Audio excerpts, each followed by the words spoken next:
And Bunny Vasu గారిని మీరు గట్టిగా బాల్తో కొట్టారంట కదా, గట్టిగా తగిలింది అని చెప్పేసి అన్నారు కదా, నిజంగా కొట్టారా? మీరు ఏంది నవ్వారు బాగా? నాకు అదే మాకు మెయిన్ అవుతుంది కదా.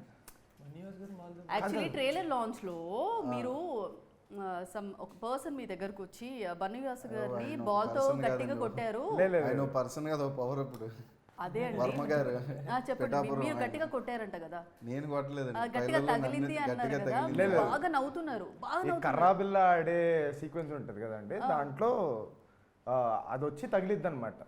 సో దాన్ని మెన్షన్ చేస్తూ ఆయన అలా ఆ రెఫరెన్స్ లో అని అడిగారు. ఓకే, మీరు అదే బాగా నవ్వేస్తున్నారు కదా, నేను ఏమై ఉంటది అనుకున్నాను నేను. అది నాకు డౌట్ చూపించుకున్నారా లేదా అని అడుగుతున్నారు. ఓకే, సో దట్టు మీరు మాట కూడా ఇచ్చారు, సక్సెస్ మీట్ కి ఎన్టీఆర్ గారిని తీసుకొని వస్తాను అని. నిజమండి? ఆయన ఏమో ఒట్టేయించుకున్నారు. సక్సెస్ అయితే తప్పకుండా తీసుకొని వస్తానండి. అంటే అదే నేను చెప్పింది ఏంటంటే, మీ అందరు కలిసి సక్సెస్ చేయండి అలా అడుగుతూ ఉన్నారనమాట అక్కడ. ఎప్పుడు తీసుకొస్తారు బావగారిని అన్నప్పుడు నేను మీరు సక్సెస్ చేయండి సినిమాని, తప్పకుండా తీసుకొని వస్తాను అని. అండ్ ఇంకొక విషయం ఏంటంటే,